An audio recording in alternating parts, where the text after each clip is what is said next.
Hello, welcome back again to Undi Podcast bersama saya Sidik Aryadi.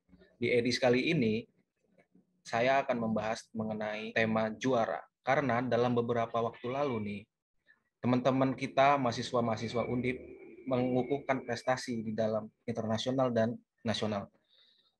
Mumpung ada orang yang langsung aja nih kita ajak ngobrol. Halo Dion. Halo teman-teman Undi Podcast. Apa kabar? How are you? Boleh kenalan nih sama teman-teman? Ya, I'm good. Oke, mungkin aku perkenalan diri dulu ya. Perkenalkan, aku Romario Dion, biasa dipanggil Dion dari mahasiswa program studi bioteknologi angkatan 2018, Fakultas Sains dan Matematika Universitas Diponegoro. Dan sekarang aku mau memasuki ke semester 7. Oke. Jadi mau skripsi nih ceritanya. Semangat. Oh ya nih, Dion. Beberapa waktu lalu, menurut tim risetku nih, kamu dapat medali emas di kejuaraan internasional dan juga nasional. Itu dalam perlombaan kompetisi jurnal ilmiah. Boleh diceritain nggak ya? Oke, mungkin aku mau menjelaskan dulu ya. Memang puji Tuhan, kemarin di tahun 2020 itu aku sempat mendapatkan medali emas di beberapa kompetisi. Yang pertama mungkin di Malaysia, itu di World Young Inventors Exhibition Malaysia atau disingkat dengan WYIE. Itu jadi kemarin aku dan timku puji Tuhan mendapatkan medali emas atau gold medal. Kemarin itu saya dan tim saya itu melakukan penelitian gitu, berkaitan dengan penanganan limbah tumpahan minyak yang ada di laut gitu ya, dengan menggunakan pendekatan multiteknik bioremediasi. Jadi pada intinya adalah saya bersama tim-tim saya itu kebetulan ada beberapa teman-teman saya dari berbagai jurusan.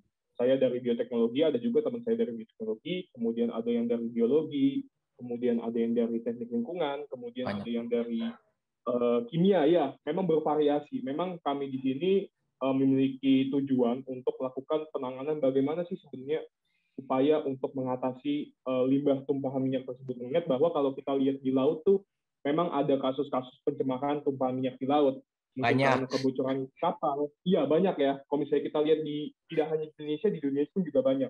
Nah, makanya oleh karena itu kami menggagas suatu ide bagaimana cara kita untuk mengatasi permasalahan pencemaran tersebut dengan upaya pendekatan bioteknologi, salah satunya dengan menggunakan proses bioremediasi seperti itu. Dan memang kemarin di Malaysia, puji Tuhan kami dapat medali emas gitu.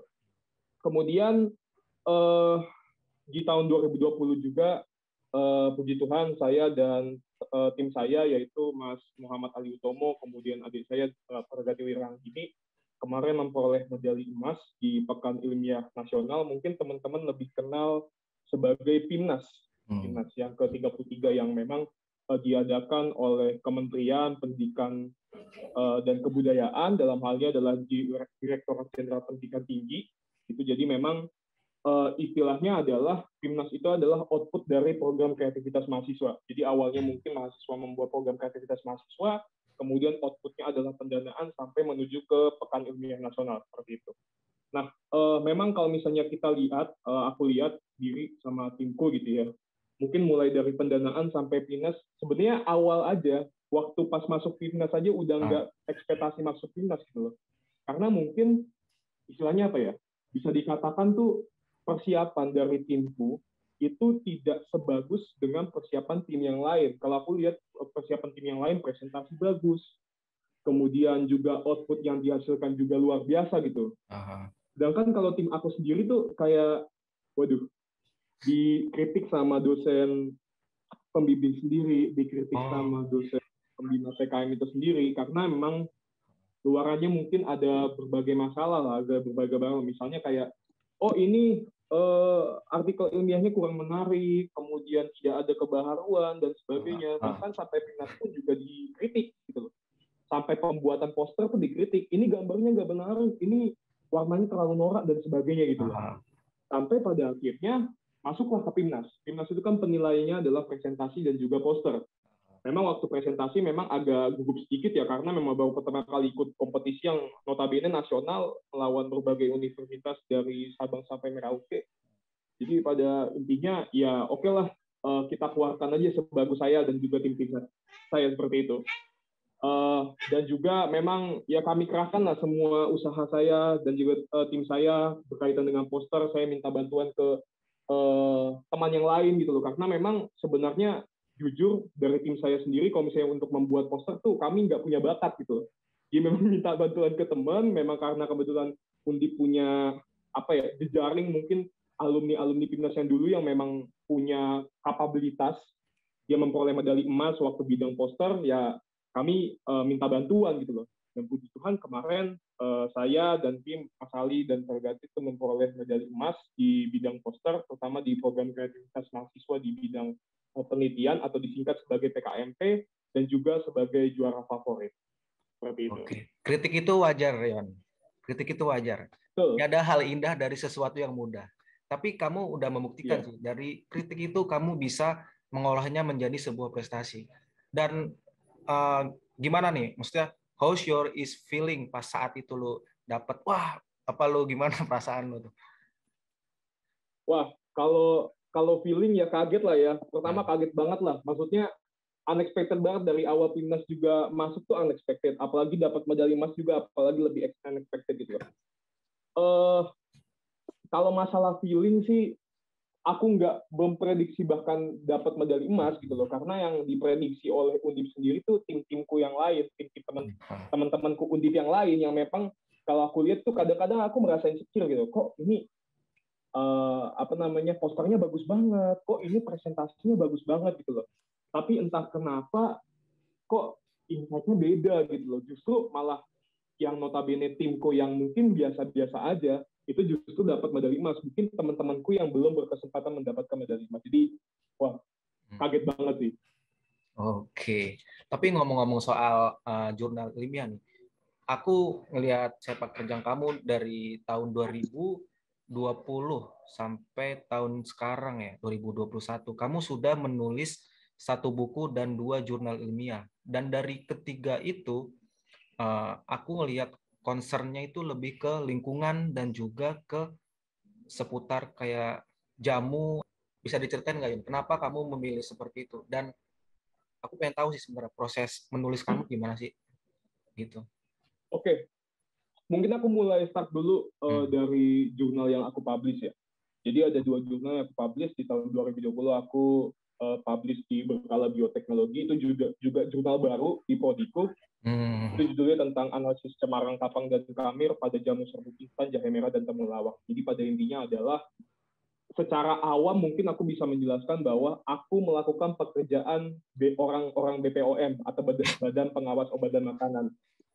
Jadi intinya adalah kayak misalnya ada satu UMKM yang memproduksi jamu. Nah, di sini role atau peranku adalah aku pengen melihat nih apakah jamu yang diproduksi oleh UMKM tersebut itu sudah bagus, maksudnya sudah sesuai dengan standar dari Badan Pengawas Obat dan Makanan atau tidak. Karena kalau misalnya tidak sesuai, itu malah tidak layak jual karena memang terkontaminasi oleh mikroba. Sebagaimana kita tahu bahwa kalau misalnya kuman udah masuk ke makanan pasti nggak mau lah ya. Jadi kayak higienitasnya juga kacau gitu loh. Nah, kemudian jurnal yang kedua itu berkaitan dengan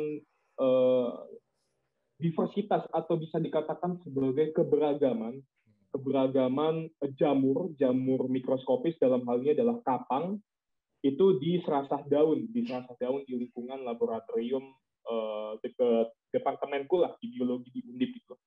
Jadi berdasarkan 2 jurnal ini, aku bisa menarik kesimpulan sebenarnya passion atau minatku lebih ke mikrobiologi. Mikrobiologi adalah suatu ilmu yang mempelajari tentang mikroorganisme. Bisa berupa bakteri, bisa berupa jamur-jamur yang istilahnya tidak bisa dilihat dengan kasat mata, kayak seperti kapang, kamir, dan juga pemanfaatan dari mikroorganisme tersebut. Nah, jadi pada intinya sebenarnya kalau misalnya bisa dibilang berhubungan dengan lingkungan, iya berhubungan juga dengan lingkungan. Kalau misalnya berhubungan dengan pangan, iya berhubungan dengan pangan. Karena memang incaranku di sini adalah luas gitu loh. Tapi yang penting berkaitan dengan mikroorganisme seperti itu. Kemudian buku kemarin di tahun 2021, puji Tuhannya kemarin memang kan sebenarnya pembuatan buku itu didasarkan kepada KKN. Karena waktu itu semester 6 kemarin aku ikut KKN tematik bersama dosen, kebetulan dosen pembimbingnya adalah Kaprodiku sendiri, Kepala Program Studi Bioteknologi UIN. Nah, beliau meminta kepada saya dan teman-teman di KKN tematik ini, karena kan terutama KKN tematiknya itu berkaitan dengan pemanfaatan tanaman herbal di era pandemi COVID-19. Kebetulan kemarin tuh KKN-nya tuh di sekitar Gunung Pati. Nah, beliau meminta output, itu wajib ya, beliau meminta output berupa buku saku, yang memang kita tidak expect bahwa itu kok tiba-tiba bisa dijadikan hak cipta, dan juga masuk ke Perpustakaan Nasional untuk diminta semacam barcode ISBN-nya lah, atau International Standard Book Number gitu ya. Nah, jadi kalau misalnya lihat dari isi bukunya adalah hampir sama sebenarnya berkaitan dengan tanaman dan lingkungan, terutama pada pandemi COVID ini kan memang masyarakat banyak banget yang istilahnya butuh tanaman-tanaman herbal gitu loh, karena memang asumsi pola pikir masyarakat yang mempercaya secara empiris bahwa oh ternyata jamu ini memiliki khasiat gitu loh untuk meningkatkan daya imunitas tubuh, untuk mungkin secara kasarnya menangkal pandemi COVID. Untuk menurut teman-teman yang mungkin percaya akan khasiat jamu, ya memang semenjak dari dulu pun jamu itu juga dipercaya gitu loh. Tetapi fokus buku yang saya bersama teman-teman KKN tematik itu terbitkan adalah berkaitan dengan cara memproduksi tanaman tersebut. Jadi bahan yang digunakan untuk mendukung produksi jamu tersebut. Dalam hal ini adalah pembuatan media tanam dan pupuk organik. Jadi makanya fokus buku saya ini kan judulnya buku saku teknologi tepat guna, pembuatan media tanam dan pupuk organik untuk perbanyakkan tanaman herbal. Jadi misalnya lebih fokus kepada ya nutrien yang dibutuhkan oleh tanaman seperti apa, kondisi yang dibutuhkan tanaman seperti apa, atau mungkin bisa dikatakan buku ini juga menjelaskan tentang sebenarnya kalau misalnya seandainya kita bisa menanam tanaman herbal tanpa lahan yang luas, itu dengan mungkin skala kecil seperti pot, itu kalau misalnya udah ada pendukungan seperti pupuk organik yang bagus, itu juga bisa gitu loh. Nah, makanya memang istilahnya insight yang aku harapkan dan teman-teman harapkan di buku ini adalah seperti itu. Sebenarnya ngomongin lingkungan tuh banyak banget concernnya, maksudnya yang bisa diolah. Tapi cukup menarik, kamu sudah menulis 1 buku dan 2 jurnal. Kamu sudah mempunyai 3 tulisan dalam 2 tahun, benar kan ya? Dan dari pengalaman empirisku, proses menulis itu enggak gampang dan itu susah, apalagi jurnal gitu maksudnya, dan juga buku itu. Itu perlu konsistensi dan juga mood dan segala macam, apalagi di era pandemi seperti ini kan. Nah, kamu tuh aku pengen tahu sih proses menulis kamu gimana sih, On? Apakah ada jeda dulu atau dari rentang waktunya itu setiap tulisan kamu itu untuk jadi 1 buku atau 1 jurnal itu? Oke. Kalau misalnya berkaitan dengan cara penulisanku sih, sebenarnya lebih kepada melihat opportunity atau melihat secara kesempatan gitu loh. Karena memang kalau di bioteknologi juga saya dan teman-teman saya memang diajarkan untuk bagaimana cara menulis jurnal dan bagaimana cara memanfaatkan kesempatan apapun untuk dijadikan jurnal. Maksudnya kesempatan apapun dalam arti adalah ketika kita misalnya melakukan penelitian. Example, kalau di bioteknologi di semester 5 ada kerja praktek, yang notabene memang mewajibkan mahasiswa untuk melakukan penelitian di laboratorium atau di instansi dan sebagainya gitu. Nah, memang dari dosen itu sendiri, karena memang kebetulan kan juga bioteknologi ini juga baru gitu loh. Untuk mengejar akreditasi, syarat yang harus diperlukan adalah mahasiswa juga bisa melakukan publikasi, membuat publikasi seperti itu. Nah, kalau dari cara tata penulisannya seperti itu, aku memanfaatkan kesempatan tuh seperti ini. Misalnya penelitian waktu kerja praktek. Mungkin orang berpikir kerja praktek itu outputnya hanya sebatas laporan gitu loh. Padahal sebenarnya kalau misalnya kita bisa tarik ke hal yang jauh, itu sebenarnya juga bisa dijurnalkan gitu loh. tidak hanya dijurnalkan di yang harus jurnal yang bagus-bagus yang terindeks INTA 1, 2, 3, 4, nggak perlu. Bahkan jurnal-jurnal yang mungkin jurnal-jurnal yang tidak terakreditasi pun juga bisa seperti itu. Jadi, tapi setidaknya ada pengalaman yang bisa kita tangkap ketika kita memanfaatkan sesuatu untuk menjadi suatu publikasi, gitu loh. Tapi kan masalahnya mungkin karena pandemik ini kan penelitian agak susah, terutama di laboratorium kan sekarang memang ya banyak bermasalah, nggak cuma biotek, biologi, bahkan di fakultas lain pun juga banyak bermasalah gitu penelitian. Nah, kalaupun misalnya kesulitan, kalau misalnya untuk melakukan penelitian di laboratorium, itu kita juga bisa memanfaatkan data-data dari berbagai publikasi jurnal, baik internasional atau nasional yang kita temukan di internet. Yang kemudian berbagai publikasi-publikasi tersebut itu kita bisa sintesis atau bisa kita gabungkan menjadi suatu kebaruan yang sifatnya unik. Atau mungkin teman-teman bisa menyebutnya itu sebagai review jurnal, karena kan banyak tuh jurnal yang review gitu, yang diambil dari berbagai daftar-daftar dari buku, dari jurnal gitu loh, dimasukkan ke dalam satu jurnal jadi satu kebaruan itu banyak. Jadi makanya kalau untuk penulisan sebenarnya baik pandemik ataupun non pandemik, it's not going to be problem gitu loh, karena memang itu tergantung dari kesempatan kita untuk melihat peluang gitu loh. Kalau misalnya kita punya kesempatan untuk melakukan penelitian di laboratorium, kita udah dapat data, harusnya udah bisa kita olah gitu loh, tidak hanya di laporan.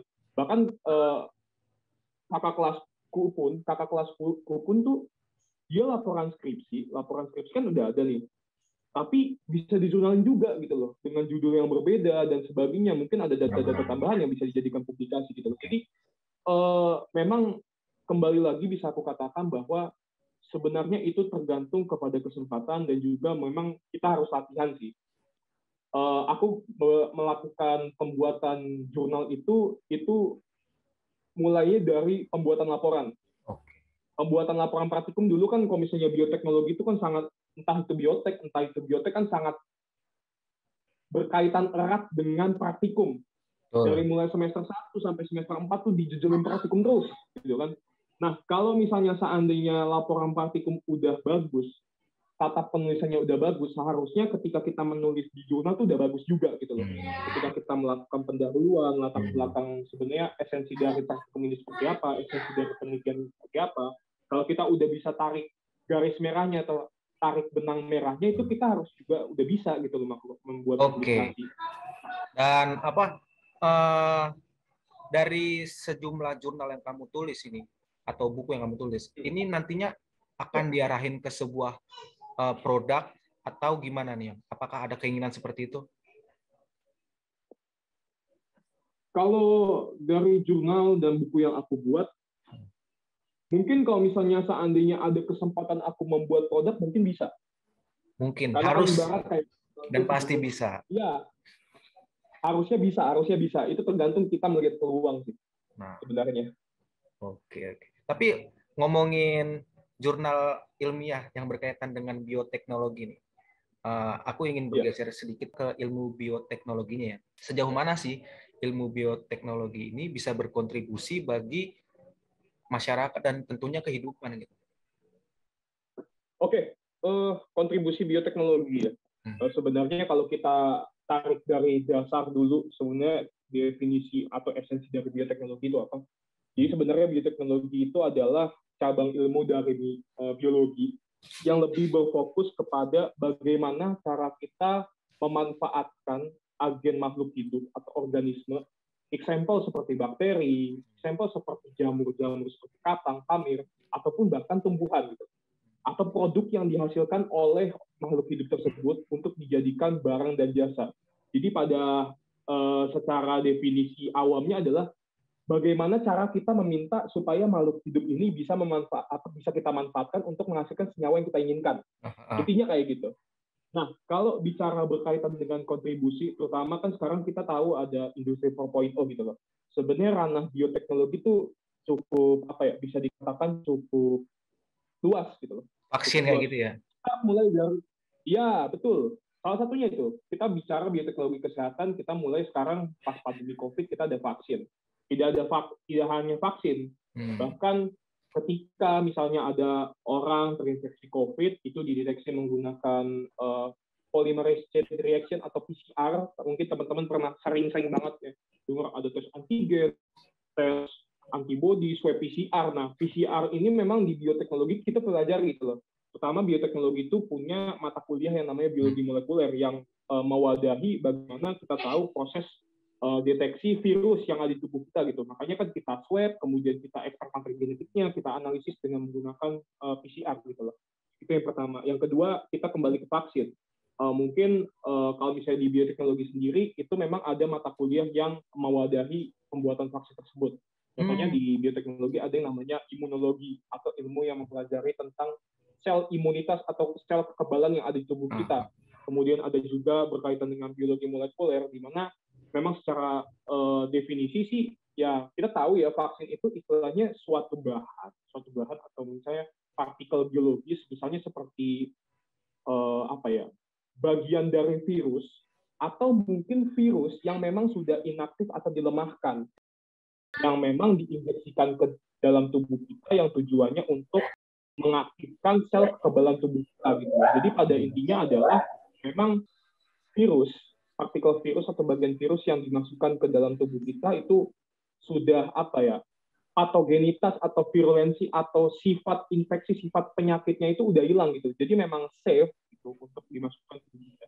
Jadi pada intinya adalah prinsip kerja vaksin adalah setelah kita dikasih vaksinasi, setelah kita divaksinasi, harapannya adalah sel imunitas kita, sel imunitas tubuh kita itu bisa mengenal virus. Jadi misalnya kalau misalnya kita terinfeksi virus, nah sel imunitas atau sel kekebalan tubuh kita itu punya mekanisme untuk melawan virus tersebut.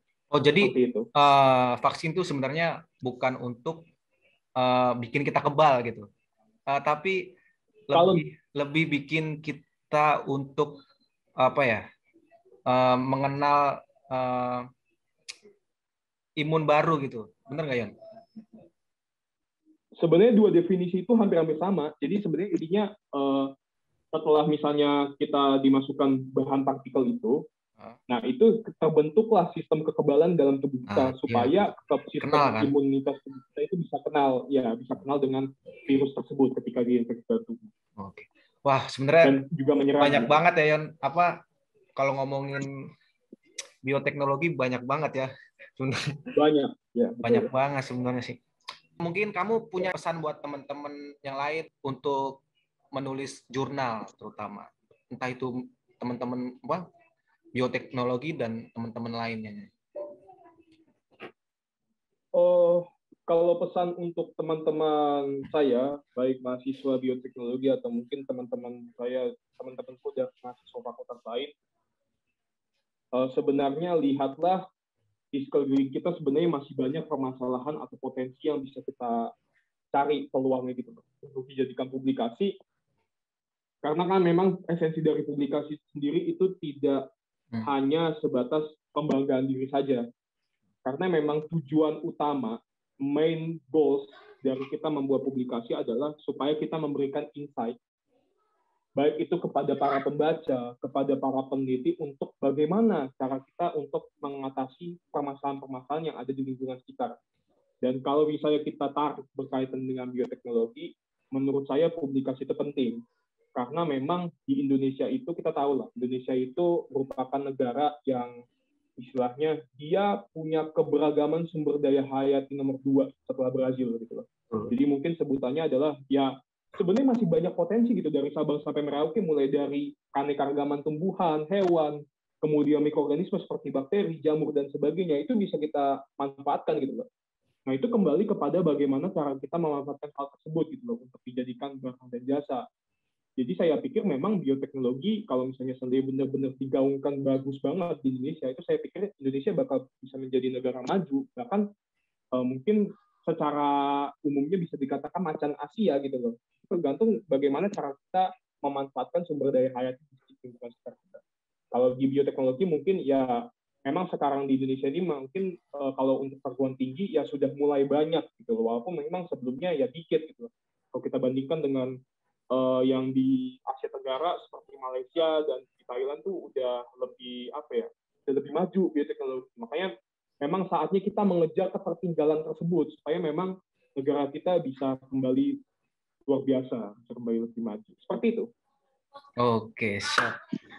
Selamat Romario Dion atas medali emasnya, dan kita sudah sampai di ujung acara. Terima kasih sekali lagi. Mohon maaf jika ada salah kata selama sepanjang podcast ini berlangsung. Mungkin kamu bisa promosi buat teman-teman yang lain untuk mampir di podcast Undip ini. Oke Dion, terima kasih banyak. Terima kasih. Terima kasih di podcast.